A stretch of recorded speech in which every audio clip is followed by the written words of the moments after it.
Hey y'all. Real quick before we get started, wanted to let you know I am re-editing this episode, actually the day after I first released it.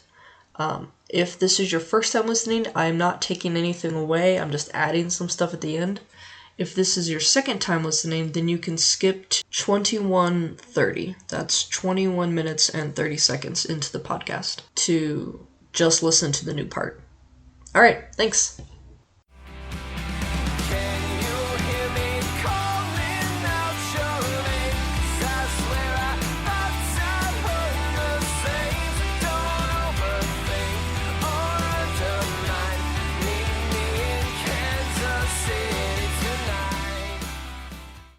Hello, and welcome to Homegrown KC, a podcast dedicated to exploring Kansas City's fascinating history and sharing stories from its rich past. I'm your host, Lara. Join me today as we explore a piece of Kansas City's history.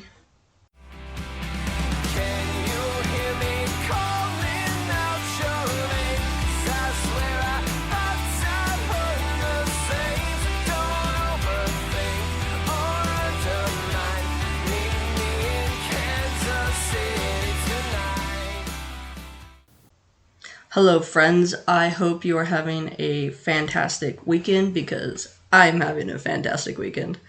Yesterday, the weather was so nice. It was sunny and 70s, and I got a lot of work done in my backyard and my garden, and I spent time with my mom. And then today, I did a 5-mile urban hike this morning. So, I'm going to tell you all about it. This was through KC Urban Hikes again. So if you haven't listened to my adventure Minisode from my last hike, I'll give you a little rundown about them. So Urban Hikes KC, go to urbanhikeskc.com to look them up. Highly suggest y'all doing. Started by Lisa, I think she said 3 years ago, and it's become very popular. They have several different hikes now. Let's see, 1, 2, 3, 4, 5, 6, 7, 8, 9, 10, 11, 12, 13, 14, 15. Okay, whew. They've added several new hikes since I hiked with them in June. So at the time they had like 8 hikes. Now they have 15. So they have a KCK Third Friday's Golden Hour Caw Point urban hike. They have a Yoga Flow urban hike. You know what? Actually, it's not listed on here, but I know that they have a FIT, like FIT, the High Fit exercise program. They have one of those hikes. They have a Strawberry Hill Museum hike in addition to just their regular Strawberry Hill hike. They have a Plaza Lights hike. They have a couple of different artsy murals hikes through the crossroads. They have a Sunset Crossroads West Side hike.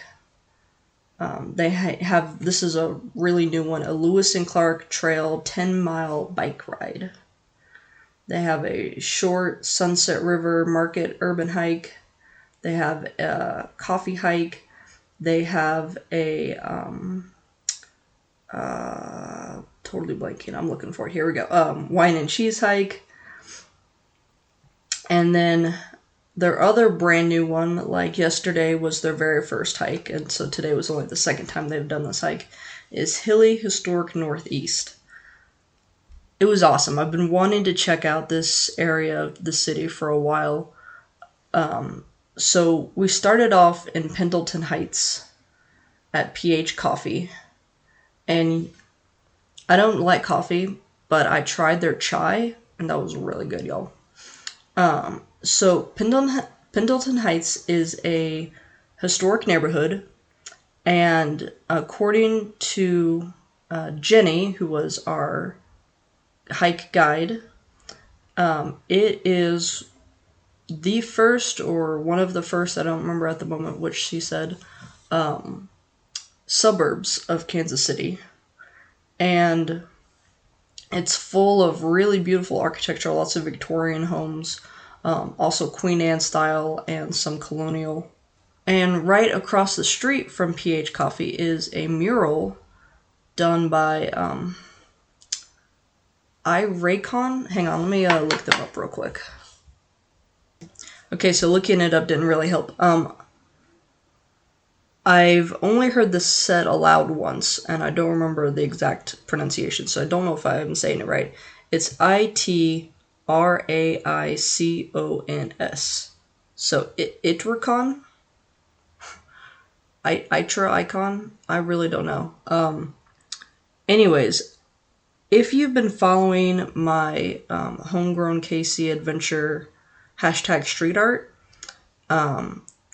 I see them all over Kansas City, and they have become one of my favorite muralists. I feel like anytime I'm like, oh man, I love this image, the content, I love the colors, it's either these guys, and I thought that it was one person, or maybe two, and then today I found out it's actually a group of 10 artists that work together to use this particular name. Anyways, it's either them or it's Psych Style, who is also all over Kansas City. And it's a really beautiful image of these two kids who are writing letters to one another. And one of them, it shows the letter, and it actually says, I miss my abuela, because it's all about staying at home during COVID. This is the first street art I've seen that deals with COVID, and it's a really beautiful image. There's nothing sad about it, but I just wonder, like, in 10 years, in 20 years, how are we going to look back on this art? Like, how will it be interpreted? Will there be more art that deals with this subject? Just kind of interesting to idolize about. Anyways, so we started off in Pendleton Heights. Then we took a hike through the woods. Oh, sorry, I meant to say this when I first started talking about this hike. Okay, so in her description, Lisa has that it is an intense hike because there are a lot of hills and a lot of stairs. And I'm like, all right, look, Lisa is super fit. She goes on like serious hikes all the time, not just urban hikes. Not that they're not serious, but like really intense hikes, right? And she does mile-long bike trails. So I'm like, if you are calling this intense, I'm expecting it to be a 10 on a 1 to 10 scale, right? So in preparation, I've been taking the stairs every day at work.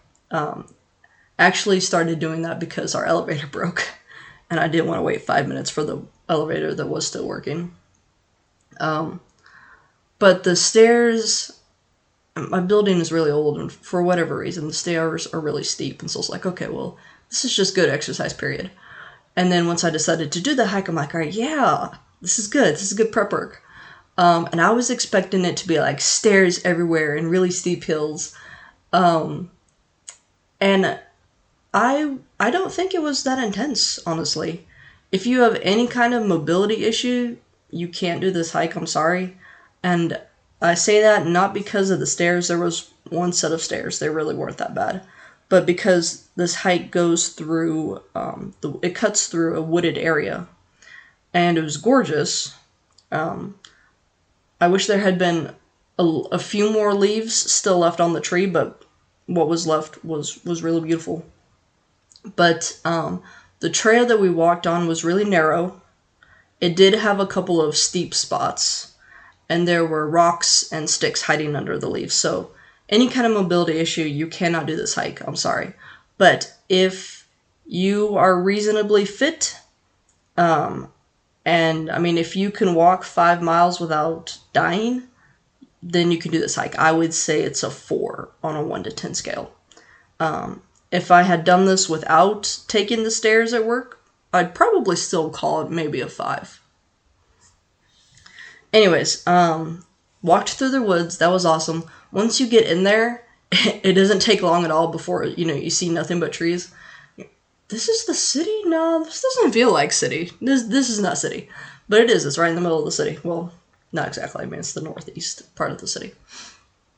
And we get out, and we came out at, what was the name of this lake?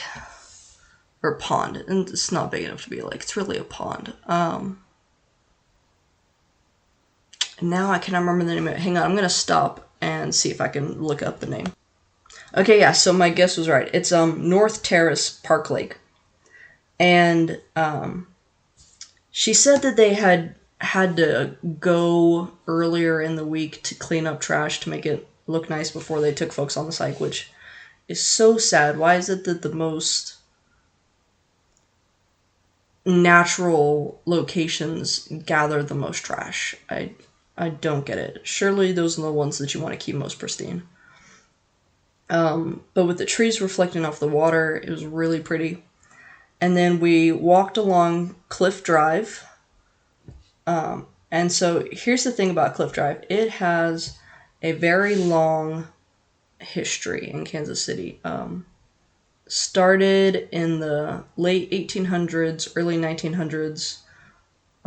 Designed by Kessler as a part of the creation of the Parks and Boulevard system, which was all about beautifying the city, the City Beautiful movement that I briefly mentioned in my...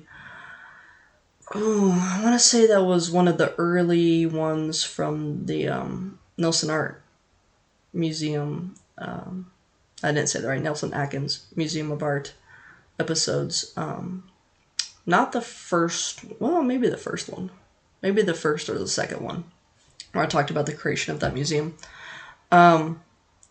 And I spent a little bit of time this summer researching the Parks and Boulevard system. Definitely a future podcast series. So I learned all about Kelsey, and his creation of the parks is all very cool. And it's a really nice Cliff Drive. It's really nice. So first it was just for walking, right? And then they had horse-drawn carriages. So like, okay, horse-drawn carriages. And then in the early 1900s, like 1900s and 1910s, they're like, okay, cars. And then that was swiftly denied, like, nope, pedestrian only. And then, of course, since then, they've opened it up to cars again, and they closed it off to cars again. Starting in just a few days, actually, I think she said it was like November 2nd or November 3rd, there's going to be a Christmas lights display drive-through on the drive, not boulevard. It's the one that has been at Swope Park for, I don't even know how long, years and years. They've just transferred it to Cliff Drive. And I don't know why. I had read that they were doing this, and I was like, oh, sweet, I want to do that, thinking it was a walkthrough, because anytime I do a drive-through display, I'm like, stop, I need to get a photo. And my driver's like, no, Laura, we have cars behind us, we can't stop. And so even if they're creeping along as slow as they can, it's just enough movement that my phone can't get a photo without it being blurry. A little bit disappointed to hear that this is still a drive-through exhibit and not a walkthrough, because it would be so cool as a walkthrough. But I think it'll still be pretty exciting. And they did have the lights set up in preparation because, like I said, it's opening in just a few days. So we got to see, they had a display that was Royals, a display that was Chiefs. I got a photo of the Chiefs one. They had one of the Skyline. I wish I had gotten a photo of that one, but it was further down from where we were and in the opposite direction of the way that we were going. And then they had all the animals. They had a bunch of like globes. That was really cool. Awesome. At the end of our walk through Cliff Drive, we did not get as far as Kessler Waterfall. I don't even know exactly. We weren't on the drive for very long, to be honest with you. We didn't get too far. But we walked up the stairs. I didn't count how many there were. I think there were 4 or 5 flights. Not too long. And at first I was like, oh, this is so easy. And then I got halfway up and I'm like, you know what? Actually, these are almost too shallow because I'm really starting to feel it. And I feel like my stride is not long enough. But we walked up the stairs. We're able to see out over into North Kansas City across the river. Then walked up a hill to Scarrett Point. Okay, so we got to see the castle that's right there, and I want to say that was Scarrett Castle. Does that sound right? Let me look that up. Hang on. Okay, no, that is not correct. Google. No, wait, hang on. That says Shawnee, Kansas. Okay, so I don't know which what the name of this place is. It's a private residence. Oh my god, gorgeous! I want to live in this castle. But it's right across the street from the Kansas City Museum. So the KC Museum was our halfway point. And I've been wanting to visit the museum since it opened like a year ago. And I just haven't done it yet for whatever reason or reasons. Oh my god. We had 20 minutes there to take a break and go to the bathroom. And I was like, okay, I can take a really quick peek at a couple of rooms, but I can't actually read anything because I will get sucked in. And I need to go back to this museum really soon. When you walk into the Nelson Atkins Museum of Art, that sense of awe that you get, okay, that's the way I felt when I walked in here. The outside of the building, I mean, it's an old Victorian home. It's really nice. When you walk in, oh my god. Beautiful hardwood. Like, I don't even know how to describe it. It's like a part of the wall, but it's not the wall itself. Beautiful marble floors, beautiful marble staircase, intricately crenulated ceilings, giant stained glass window. Just the inside of the building is so gorgeous. Like, you would think walking inside it will be pretty. It's even more pretty than it looks from the like it would be from the outside. And like I said, they just reopened like a year ago. It had been closed for 13 years for renovations. And at one time, when was this? I want to say like 2012. I had gone into the museum for a meeting that was being held there for a, what was it? I don't remember. I think it was a student work project that I had worked on for a semester, something like that. And I was there for like an hour.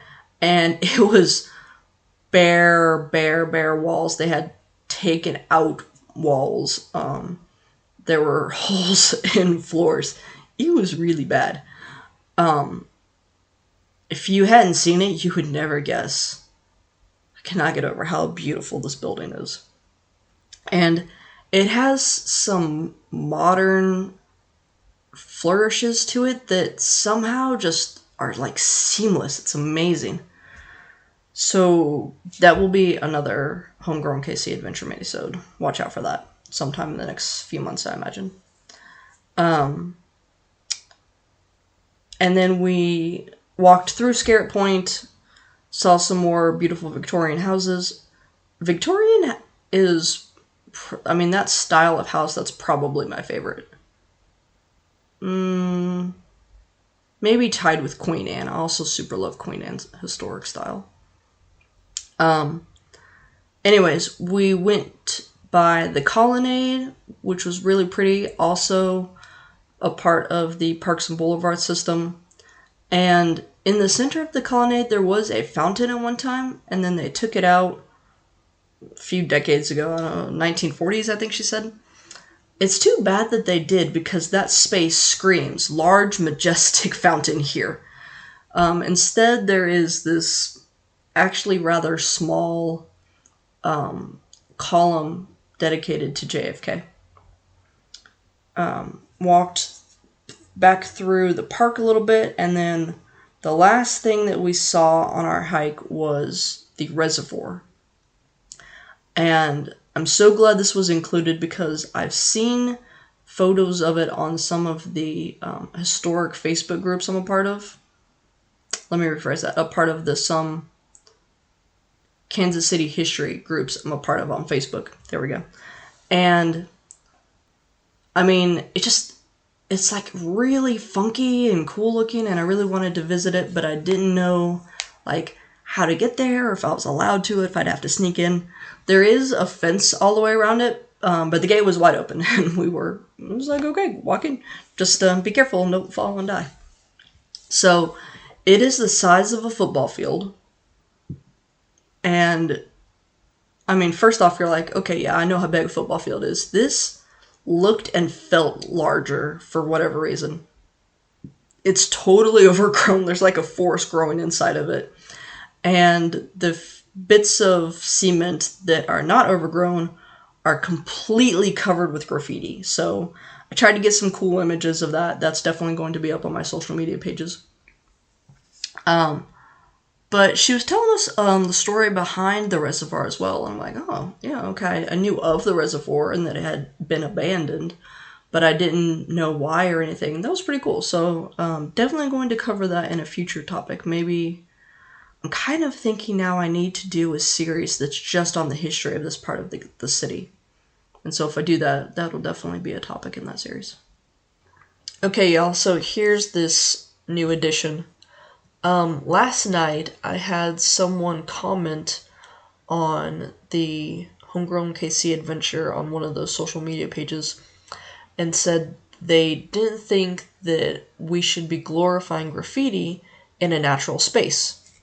So first off, I want to say thank you again for reaching out with your comment, because you helped me realize I really should have said more about the reservoir and developed what I was thinking and put it in words.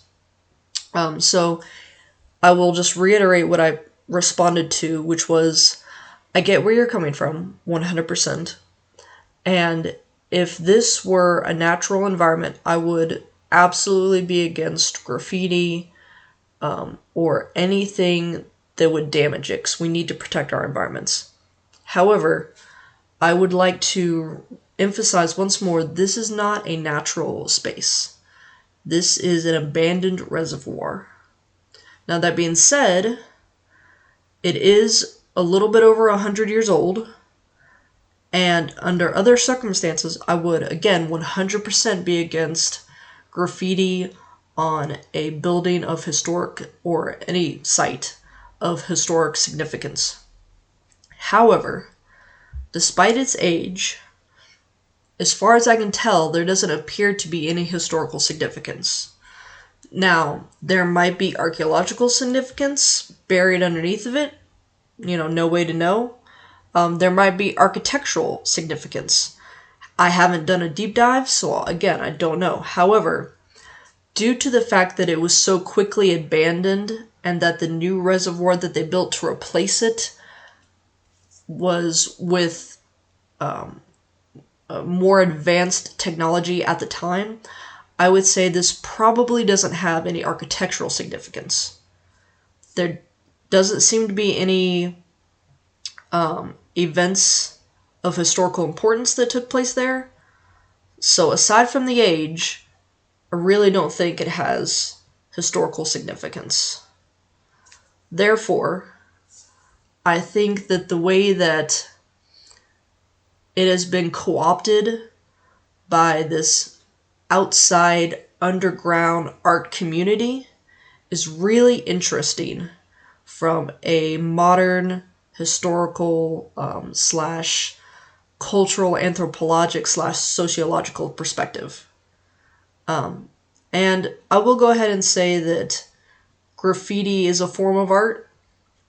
I know that for hundreds of years, especially in America, it has been considered vandalism, considered a crime, and it's only within the past 10 years, maybe 15 or 20, I'm leaning more towards 10, that it's been considered an art form.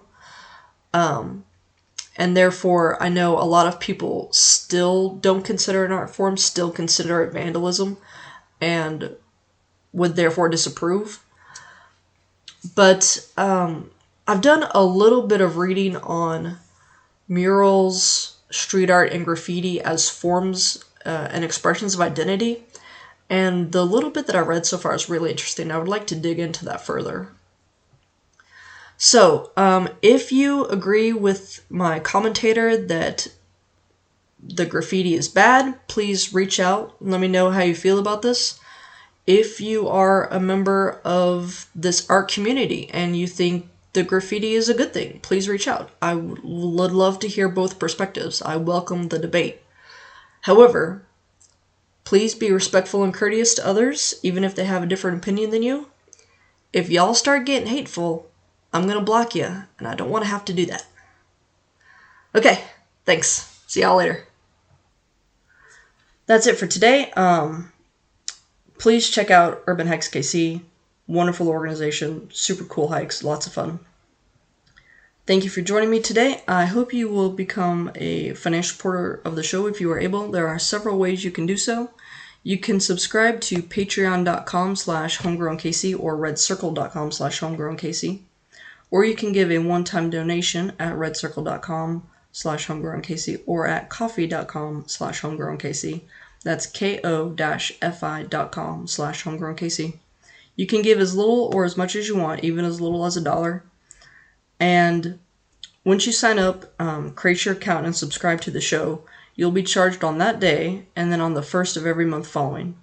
If you become a patron, if you become a monthly subscriber, you get 3 things. 1, you get an item from the merchandise store valued at $5 or less. 2, you get a shout out on every episode and every social media post. So thank you, Bjorn, Joan, and Gina for your continued support. And 3, you get access to exclusive bonus content featuring local historians, archivists, and other museum experts. And examples of this that are currently available to all of my listeners are Redlined KC. That was with Andrew Gustafson. I almost forgot. Gustafson. There we go. From the Johnson County Museum, and it's all about their exhibit on redlining in Kansas City. Another example is my conversation with Second Chief Louisa Libby of the Wyandotte Nation of Kansas. That one, the one with Chief Libby, is going to be available to y'all forever because it's really important to me that her story be told in her words. The one about redlining has been available this year, but it will only be available for a few more months. December 31st is the last day to listen to that one, so listen to it while you still can. If you only give a one-time donation, you do not receive access to that exclusive content, and you do not receive anything from the merchandise store, but I will give you a shout-out on the next available episode. Also, if you decide to do a donation on coffee, 1% automatically goes to fight climate change. If you can't support me monetarily, which I understand, you can still support me by following and subscribing to my social media pages. That's Facebook, Instagram, Pinterest, Twitter, and Tumblr. I also have a YouTube channel. I'm still researching how to turn my episodes into videos for YouTube, so please subscribe to YouTube. I'm going to work on beefing that up. You can also visit my website for additional information on every topic. That's homegrownkc.wordpress.com. And you can sign up for my newsletter there. On the first of every month, you'll get a short email that says, here's what's new and going on with the podcast. Here's what to expect.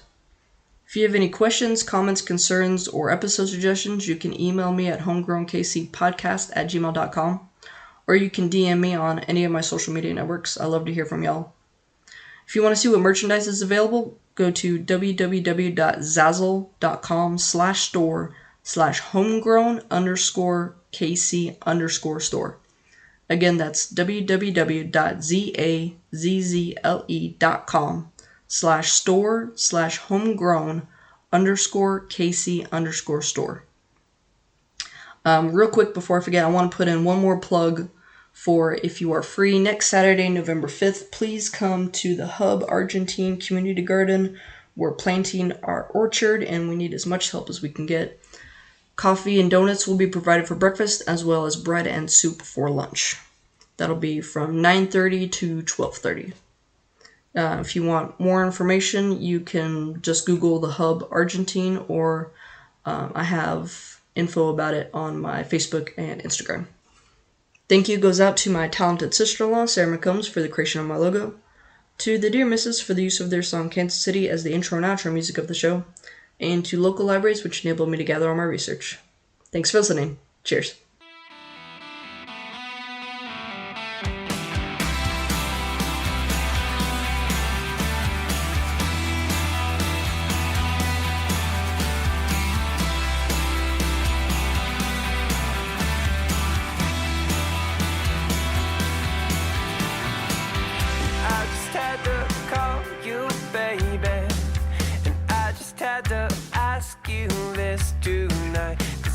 Seem to shake this feeling, and I can't seem to get you off my mind.